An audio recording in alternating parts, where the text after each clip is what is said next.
আমাদের নিহারিকার সার্ভিস কিরকম লাগলো? হেয়ার কাটিং হয়েছে আর হাইড্রা ফেশিয়াল করেছেন উনি, তো সার্ভিস কিরকম লাগলো তুমি একটুখানি বলো। আমি এসেছি সাউথের টালিগঞ্জ থেকে, আর ফেসবুকের মাধ্যমে জেনেই এসেছি এখানে।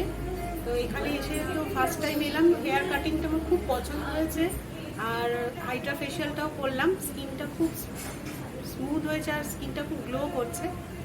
এরপর থেকে আমি দিদির এখানেই আসবো। খুব ভালো লেগেছে আমার, আর সব থেকে বড় কথা ওনাদের বিহেভিয়ার খুব ভালো, সবাই একদম হোমলি বিহেভিয়ার। Thank you.